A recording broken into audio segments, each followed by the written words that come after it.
Hello there again, everybody. I wanted to do another video regarding what I am going to do, step-by-step process in getting ready for my total abdominal hysterectomy here in 5 weeks.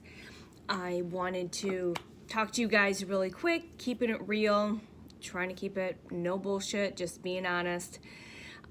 Hopefully the content isn't too offensive to anybody. I try to keep things pretty straight. Again, any of the medical information you can look up if you're unaware, but basically this is just me documenting my journey to share with you, because I have seen other women that have done that, and it helps. It definitely helps with that. Just to have that information, and everyone's journey is different, everyone's process is different. But I am a personal trainer, I'm a group fitness instructor, I'm a nutritional coach, I'm a health and wellness coach, holistic coach, HIIT training instructor, boot camp, all of that stuff. I've been doing it for 10 plus years now. I think this is my 11th year that I've been in the business, in the health and fitness industry consistently, not only just personally with clients and students and things like that. So this particular video will be talking about the fitness aspect of getting ready for surgery. Post-surgery, I will talk about what I will be doing post-surgery, after recovery, after I'm cleared, what the plan is. Maybe I'll share some workout videos. We'll see how that goes down the road. But this is basically, what am I doing to prepare for my complete abdominal hysterectomy. I've had 2 C-sections. One was in 1998 and the other one was in 2013, so 15 years apart. So the plan is to go through the same scar for this round. Now, what am I going to do? I've already started to kind of prep my mental state. It's been a process. It's been a lot of processing mentally, physically, and emotionally to prepare. But I just recommend, whether you're already physically active or not, to continue doing what you're doing with some caveat. And if you're not that physically active, maybe you should consider starting to become a little physically active. I'm not saying go out and start a new boot camp program. I'm not saying go out and start doing HIIT training every day. That would put your body in overdrive and in an overstressed mode. Yes, exercise is good for you, but it is stress on the body. And you want to mindfully enter into this next phase, your surgery, with mindfulness. And yes, you want to still be active. You want to still move prior to the surgery, because you will be less active post-op while you're recovering. So I just recommend to those, whether you're currently in fitness and doing some physical activity, or you're thinking about doing a little fitness before your surgery, that don't think about this as a balls to the wall, a couple days a week, maybe some compound strength workouts, 20 to 45 minutes, depending on your time frame. You don't really need that much. Some light walking, if you have access to treadmills where you can do hills, on a slow, steady state type of cardio, just walking in general. It is Michigan here and it's really cold, so it's not been pretty nice to go outside with the weather as cold as it is. So I've been getting my extra movement at the gym. I've been back at the gym only for a couple of weeks, and again, going into the mindset that I might have to have surgery. When I found out I was going to need surgery, I mentally readjusted my plan for the next 5 weeks for my physical fitness aspect of it. And again, this video is going to specifically talk about that. I will do a video on my nutritional information going into surgery, what I do going into surgery. I will talk about in that other video about any supplementation that I'll be what I always do, and then I will continue to do prior and post as soon as I can, and those things. This one is basically just fitness related, exercise related. So I'm trying to keep it short. I got rice cooking. So basically, I have been training for my calendar cycle. What does that mean? I've specifically been training according to my phases, my menstrual phase, my ovulatory phase, my luteal phase. And so you got your bleed week, then you have a couple days before you ovulate, and you ovulate for depending on you, 3 to 5 days. Then you have a little break, and then you go into your luteal phase, which is almost 1 to 2. It's usually closer to 2 weeks. So I've been training since my last surgery. If you watched my first video, I had my first LEEP procedure in September. My second LEEP procedure with conization, cold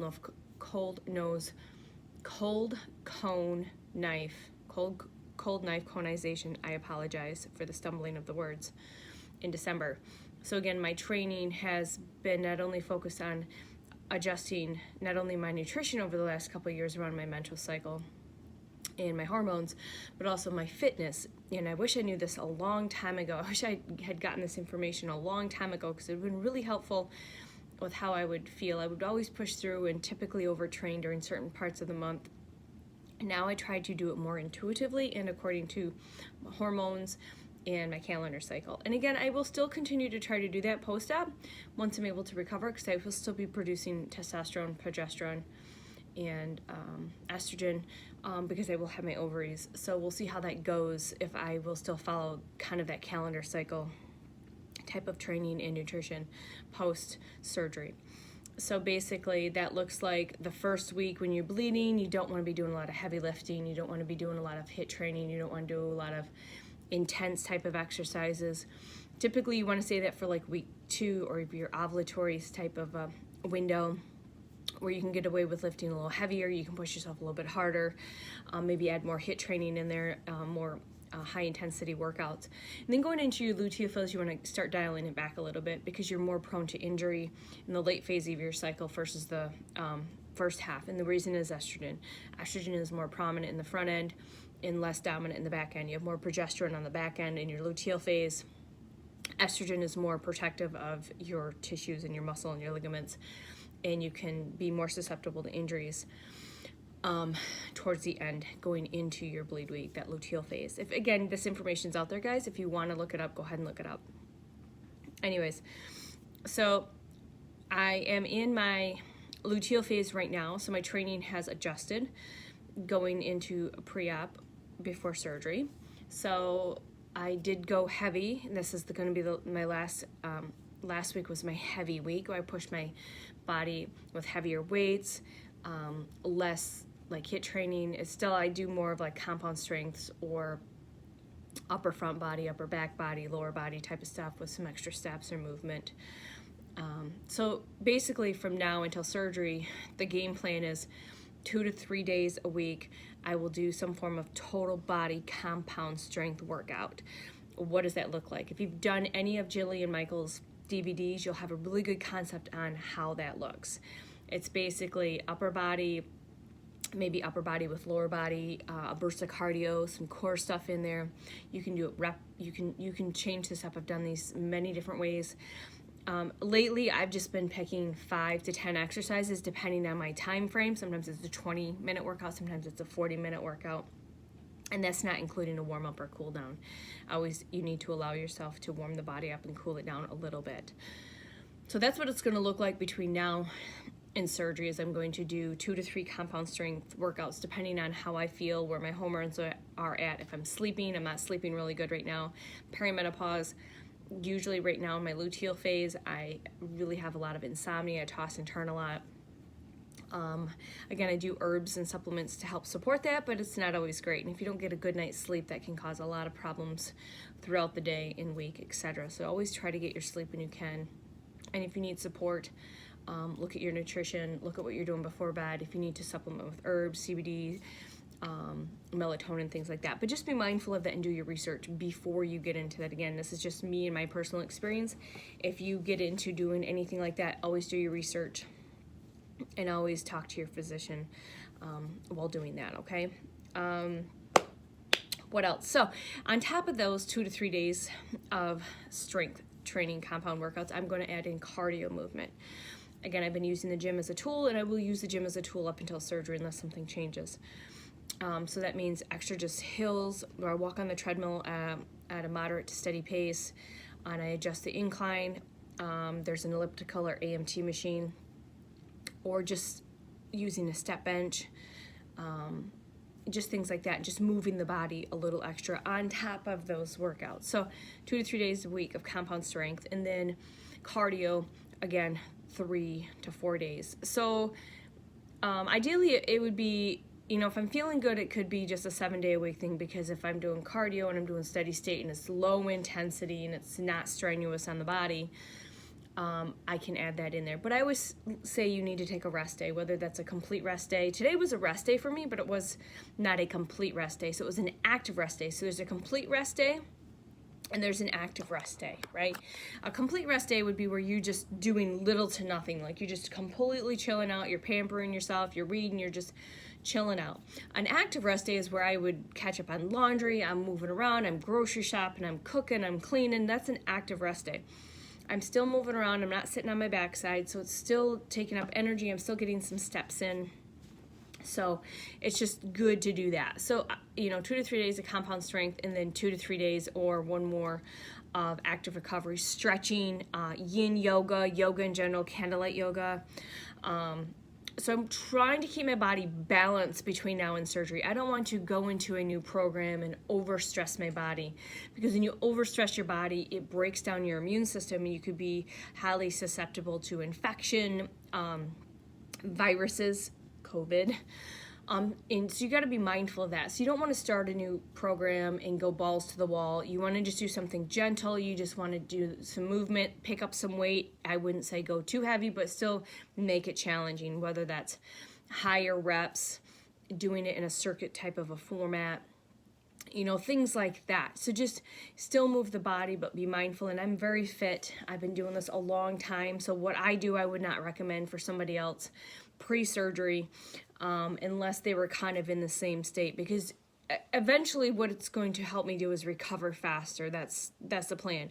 But again, I have to do it mindfully, because if I don't do it mindfully, then it could lead me to being more susceptible to complications, infections, viruses, things like that. And I don't want that. So for at least between now and the week before, that's the plan. And then the week of surgery, like the Monday through Friday, because I will have surgery on Friday, I plan on just maybe doing one compound strength workout and maybe 1 or 2 days of just walking, just getting my steps in. Again, I don't know what's going to take place that week. I have bowel prep that I have to do the day before. I will share that in another video for, you know, again, preparing for the surgery, because I've never done one of those before. But for the next 4 weeks, 2 to 3 days compound strength and cardio, 2 to 3 days, trying to be mindful of my stretching. And then again, like I said, I'll do another video regarding more the nutritional aspect of it. So that's just what I wanted to share. If you're preparing for surgery, you know, like this, like an abdominal hysterectomy, I would say if you're preparing for any surgery, I would say don't just do nothing, do something to keep your body moving, keep it active, so you're able to get back on your feet a little sooner and become a little more active, because you still need to move the body post-surgery within restrictions, because you don't want to set yourself up for complications, okay? So I wanted to just say, put that out there, and hopefully this helps somebody with some of the information. Again, if you have any comments or questions, you can always leave them. I will address that as soon as I have the opportunity to do so. Again, I don't do a lot of vlogging, I don't do a lot of videos. I do some Facebook Lives, things like that, but YouTube videos I really haven't done much in almost 2 to 3 years. And I wanted to just document my journey, which I thought it would be a good idea. Again, whether it's just for my own personal stuff, and then maybe if it can help other people, that would be great, because the people I have come across have really helped. I haven't really come across any fitness videos, and again, I'll keep digging to see if there's any fitness videos where women used fitness to prepare for surgery besides, you know, some other things. So hopefully this helps somebody. I know it's going to help me and be part of my therapy in the process of getting ready for this. And I explained last night to my boyfriend that I'd also like to document post-op activity, post-op just in general, whether that's day 1, day 2, day 3, day 4 when I come home, week 1, week 2, week 3, all the way to week 6. So there's going to be some videos coming for you guys. So I will let you go, and maybe tomorrow I will do the nutritional video within the next couple days regarding supplements and the food and things like that I would say to best support your process going into surgery, so you're the healthiest that you can be going into surgery. You're strong, your immune system's strong, your body's strong, to get you ready for that trauma that's going to take place, so you can get back to life a lot sooner. Okay, guys? You have a great day. Bye.